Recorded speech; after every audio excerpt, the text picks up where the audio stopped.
खुलुमबाय रायजोफोर दिनै फुंबिलिनि खौराङाव फिन खेबसेबाव बयखौ बरायनानै लाग्रोबाय। दिनै फुंबिलिनि खौरांफोरा जाबाय। गिबि खौराङाव दङ बे समाव नोंथांमोननि गेजेराव फोसावनो लादों आसाम बिधानसभा बिसायख'थिनि थाखाय बिटिसिनि मोनजिबा बिटिसि बियाबाव बिपिएफ बिजेपि आरो इउपिपिएल पार्टिनिफ्राय फोसावजानाय बिजाथिफोरा सोर सोर आरो दिनै बिटिसिनि गुबुन गुबुन बियाबनिफ्राय बिपिएफनि सोर बिजाथिया इउपिपिएलनि सोर बिजाथिनि एगेन्स्टआव देरहागोन एबा इउपिपिएलनिया बिपिएफनि सोर बिजाथिनि बेसेबां भटनि फारागथियाव जेनगोन बेखौ दिनैनि गेजेराव नुनो मोनसिगोन। मख'जाथावदि बिटिसिनि चिफ हाग्रामा महिलारियै दैदेननाय बिपिएफ पार्टिया गोबां खेब बुंबोबाय थादों बिटिसिनि मोनजिबा एलएसियावबो देरहासार जागोन। गुबुन फारसेथिं प्रमद बर' बिथाङाबो खौरांगिरिफोरनि सिगाङाव बुंबोबाय थादों बे खेबनि एमएलए बिसायख'थियाव इउपिपिएलआनो बांसिन मेजरिटि लानानै देरहागोन। नाथाय बिटिसिनि मोनजिबा बियाबाव बबे मोनसे पार्टिया बांसिनै मासि देरहानो हामारगोन बेखौ दिनैनि गेजेरावनो नुनो मोनसिगोन एबा मिथिनो मोनगोन। दिनै फुंबिलि 8 बाजिनिफ्राय एसेम्ब्लि बिसायख'थिनि भट साननाया जागायगोन। आसामाव गासै 122 बिधानसभा बियाब, केरेलायाव मोन 140, पुडुचेरियाव मोन 30, तामिलनाडुआव 234 आरो वेस्ट बेंगलाव 294 बिधानसभा बियाबाव भट सानगोन। बबे रायजोआव बबे पार्टिनि सोरखारा जागोन आरो सोर सीएम जागोन बेखौ दिनैनि गेजेरावनो मिथिनो मोननाय जागोन।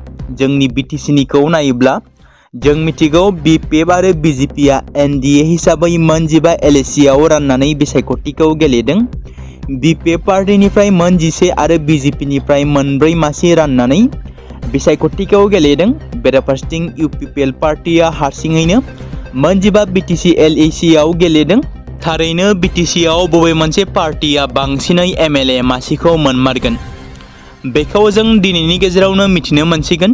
गोबां सुबुंफ्रा गाव गावनि प्रेडिक्शन खालामनानै समाजारि बिजोङाव फोसावनाय नुनो मोनदों।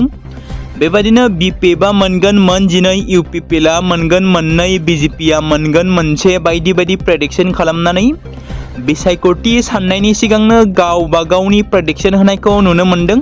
नाथाय गुबै बर्डनि फिथाइखौ दिनै मिथिनो मोननाय जागोन। फै जों दिनै मिथिनानै लानि बिटिसिनि मोनजिबा एलएसियाव सोर सोर बिजाथिया बिपिएफनि जानानै इउपिपिएलनि जानानै बिजेपिनि जानानै बिसायख'थिखौ गेलेदों।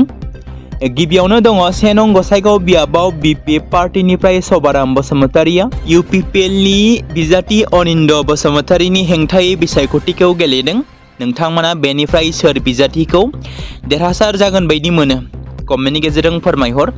नैथियाव दङ 2 नं दतमा एसटि बियाबाव बिपिएफ पार्टिनिफ्राय रबिराम नार्जारी बिथाङा इउपिपिएलनिफ्राय राजुकुमार नार्जारीनि हेंथायै बिसायख'थिखौ गेलेदों। नोंथांमोना बेयाव सोरखौ एबा सोर बिजाथिखौ देरहासार जागोन बायदि मोनो बिपिएफनिया ना इउपिपिएलनिया कमेन्टनि गेजेरजों फोरमायहरनो हागोन बेखौबो।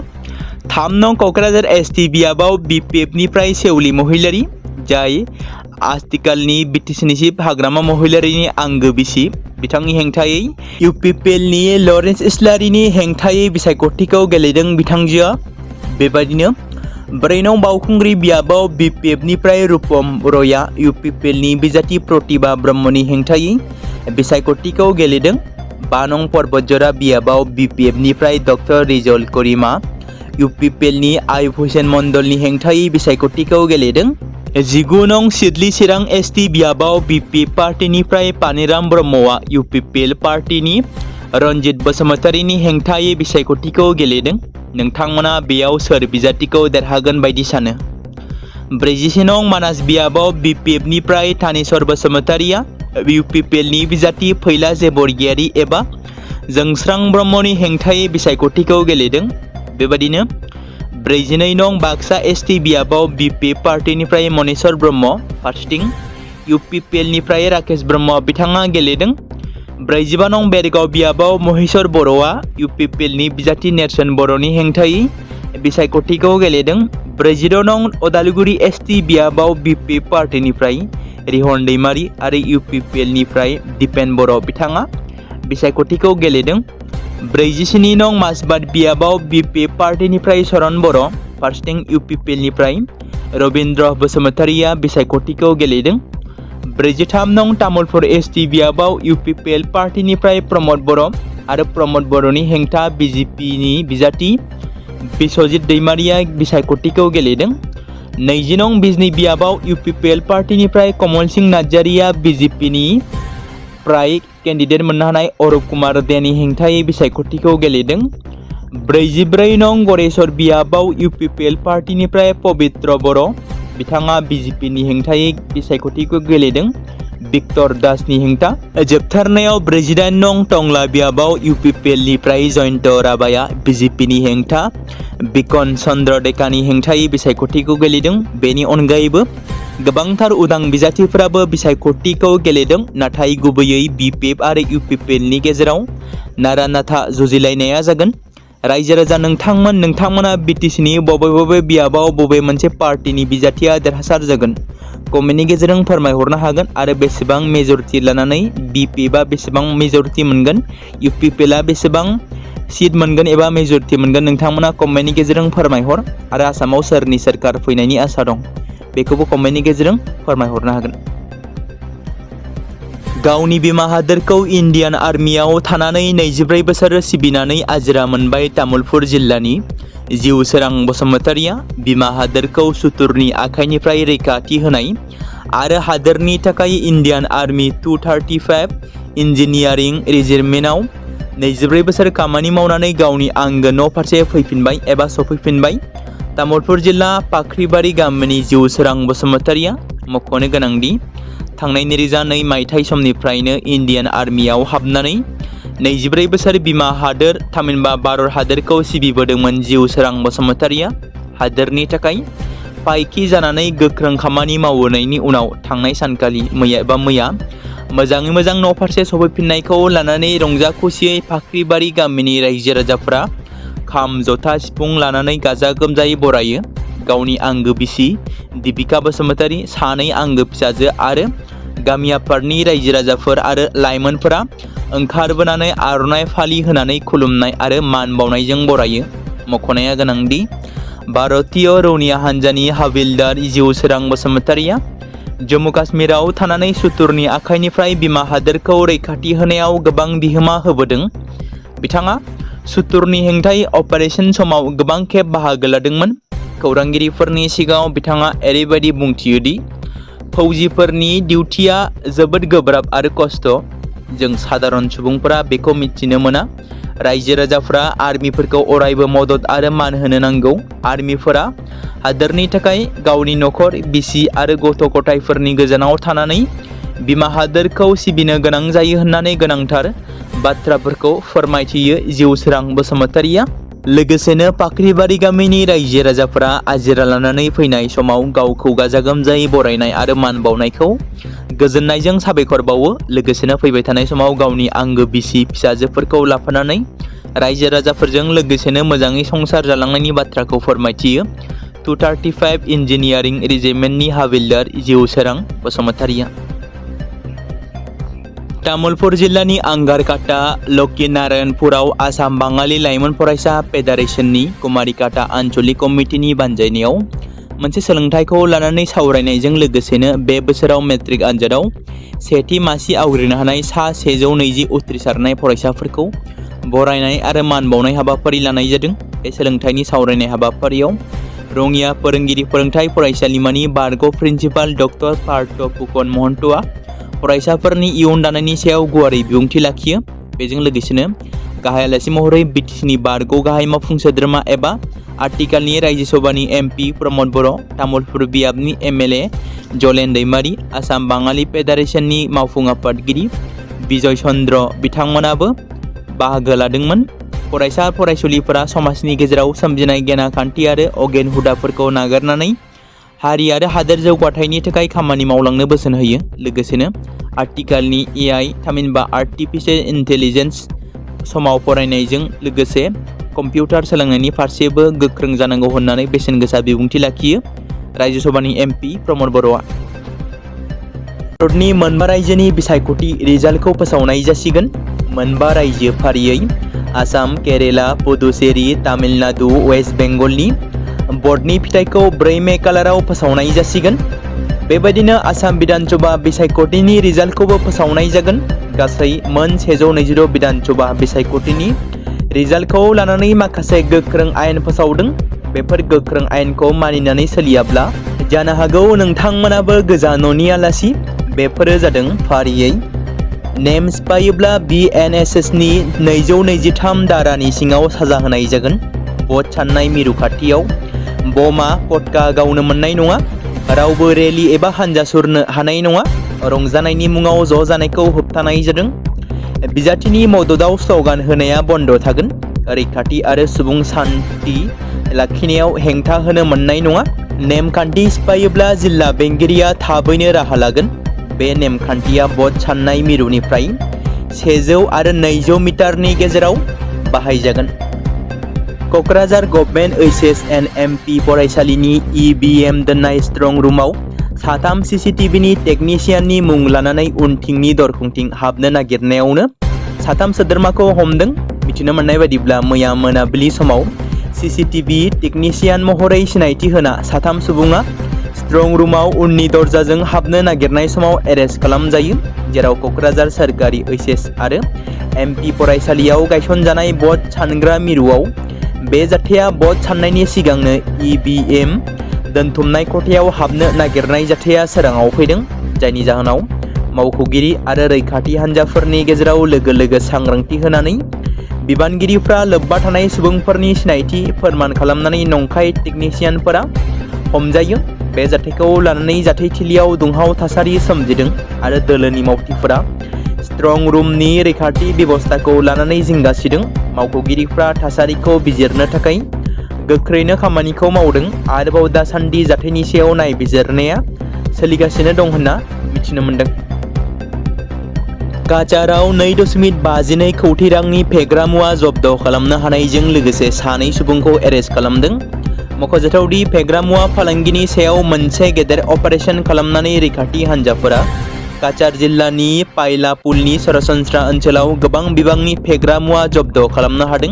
अपारेशनाव आसाम राइफल्स, ARFIU आरो काछार पुलिसनि जथाय नाजानायाव एबा अपारेशननि समाव आयेन बेरेखायै गोबां फेग्रा मुवाखौ जब्द खालामनो हायो आरो लोगोसे फालांगि खालामनायाव बाहायजानाय गंसे बलेर' गारिखौबो जब्द खालामनाय जादों।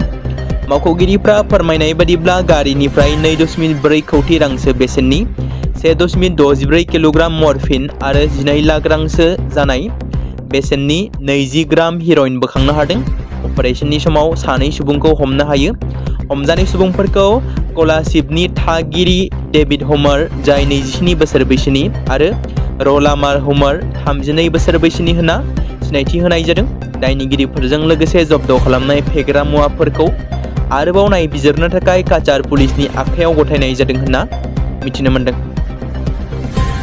मोनसे समाव बर' हारिनि सोबख'जानाय नासयजानायनिफ्राय उदां मोननो थाखाय, हारिनि थामोनथा, बर' हारिनि मोननांगौ मोनथायनि थाखाय, बर' हारिनि रैखाथिनि थाखाय गेदेमा रन्जन दैमारिया मोनसे समाव बड'लेण्डनि थाखाय हारिनि रैखाथि हान्जा दानानै आखायाव हाथियार लानानै सोमावसारबोनाय रन्जन दैमारि बिथाङा दासिमबो जोबथेसालियाव दं।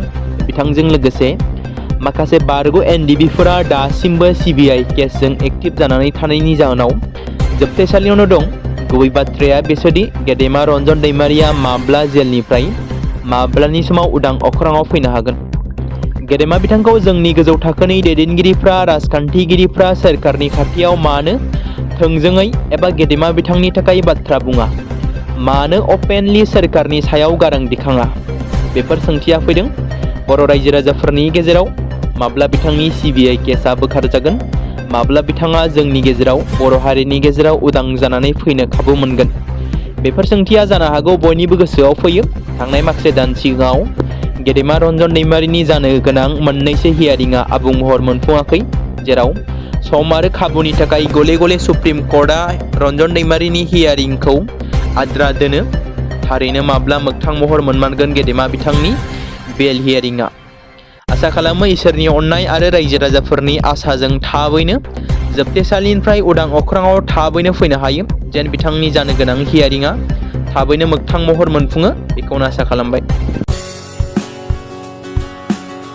बे समाव मोनसे गोजोनथाव खौरां क'क्राझार जिल्लानि सिङाव थानाय बड'लेण्ड एकाडेमि सेनियर सेकेन्डारि स्कुला लानानै फैदों बिटिसि हालामनि थाखाय मोनसे गोजोनथाव खौरां 2026 आरो 2027 सोलोंथाइ बोसोरनि थाखाय क'क्राझार तिनिआलिनि हल्टुगाव आउटपस्टआव थानाय बड'लेण्ड एकाडेमि सेनियर सेकेन्डारि स्कुला फार्स्ट इयारनि थाखाय प्रि एडमिशन एबा जेबो बेसेन होनाङालासे मुं थिसननाय आरो फर्म गथायनाया दासान्दि सोलिगासिनो दङ आरो बेनि गेजेराव देग्लायनि मेट्रिक आनजादाव 100आव 75 जौखोन्दोनि गोजौआव जौखोन्दो लानानै उथ्रिसार जानो हानाय साबा फरायसा एबा बिजाथिफोरनि थाखाय आबुङै जेबो बेसेन होनाङालासे मुं थिसननो आरो फरायनो थाखाय खाबु होनाय जादों आरो बेनि अनगायैबो बोसोरै फरायसा आरो फरायसुलिफोरखौ लानानै EBS ट्रिप एबा सोलोंथायारि दावबायनायखौ लानाय जायो। मख'जाथावदि बे बड'लेण्ड एकाडेमि सेनियर सेकेन्डारि स्कुलाव आर्ट्स स्ट्रिमनि थाखाय आयदा हिसाबै इंलिश ML बड', political science education, history, economics, advance बड' गासैबो आयदाखौ मोननो हागोन आरो बे सेकेन्डारि स्कुलाव इंराजि आरो बर' बिजोङा थागोन।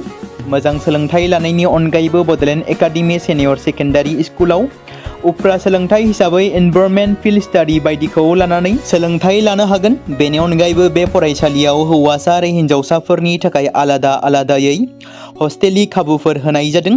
बेनि थाखाय नोंथांमोना आबुङै मिथिबावनो थाखाय एबा थोंजोङै फोनांजाब खालामहर 9101488399 जानबुं नम्बराव।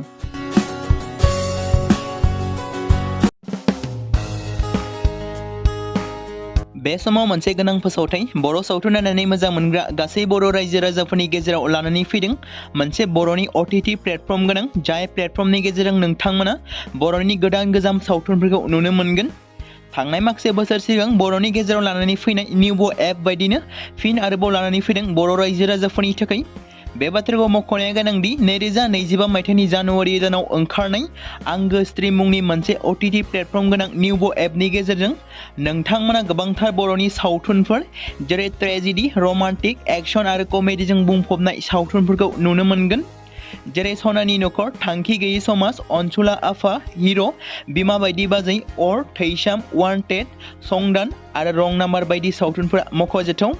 बेफोर सावथुनफोरखौ नायनो थाखाय नोंथांमोना गिबियावनो आंगो स्ट्रिम एपखौ गावनि मबाइलाव थानाय प्ले स्ट'रनिफ्राय डाउनल'ड खालामनानै लोगोसे इनस्टल खालामनानै गावनि मबाइल नाम्बारजों लगइन खालामनानै लाग्रोनांगोन। बेनि उनाव नोंथांमोना गोबांथार नुनो मोनै सावथुनफोरखौ गुगोल पे, फन पे आरो पेटिएमजों रं नाम्बार सावथुनखौ नायनो थाखाय 60 रां आरो संदान सावथुनखौ नायनो थाखाय 80 रां, वान्टेड सावथुनखौ नायनो थाखाय 60 रां, थैसाम सावथुनखौ नायनो थाखाय 60 रां बेबायदिनो गोबांथार नुनो मोनै सावथुनफोरखौ नायनो थाखाय सुबिदा खालामनानै होदों आंगो स्ट्रिम प्लेटफर्मा। फिन नोंथांमोननि गेजेराव फोरमायबावनो लादों बर' सावथुन नायनानै मोजां मोनग्रा गासै बर' रायजो राजाफोरनि गेजेराव लानानै फैदों मोनसे बर'नि OTT प्लेटफर्म गोनां जाय प्लेटफर्मनि गेजेरजों नोंथांमोना बर'नि नुनो मोनै सावथुनफोर जेराव गोदान गोजाम सावथुनफोरखौ नुनो मोनगोन। बे बाथ्राखौ मख'नाया गोनांदि 2025 मायथाइनि जानुवारि दानाव दिहुनजानाय आंगो स्ट्रिम मुंनि मोनसे OTT प्लेटफर्म गोनां एपनि गेजेरजों नोंथांमोना गोबांथार बर'नि ट्रेजेडि, रमान्टिक, एक्शन आरो कमेडिजों बुंफबनाय सावथुनफोरखौ नुनो मोनगोन। जेरै रं नाम्बार, संदान, वान्टेड, थैसाम, अर, बिमा बायदि बाजै, हिर', अनसुला आफा, थांखि गैयै समाज, सनानि नखर बायदि बायदि सावथुनफ्रा मख'जाथाव। बेफोर सावथुनफोरखौ नायनो थाखाय नोंथांमोना गिबियावनो आंगो स्ट्रिम एपखौ गावनि मबाइलाव थाखानाय प्ले स्ट'रनिफ्राय इनस्टल खालामनानै गावनि मबाइल नाम्बारजों लगइन खालामखांनायनि उनाव नोंथांमोना गोबांथार नुनो मोनै सावथुनफोरखौ गुगोल पे, फन पे आरो पेटिएमजों रं नाम्बार सावथुनखौ नायनो थाखाय 60 रां, संदान सावथुनखौ नायनो थाखाय 80 रां, वान्टेड सावथुनखौ नायनो थाखाय 60 रां, थैसाम सावथुनखौ नायनो थाखाय 60 रां बेफोरबायदिनो अर सावथुनखौ नायनो थाखाय 60 रां पे खालामनांगोन। बेबायदिनो गोबांथार नुनो मोनै बर' सावथुनफोरखौ नायनो थाखाय सुबिदा खालामनानै होदों आंगो स्ट्रिम प्लेटफर्मा।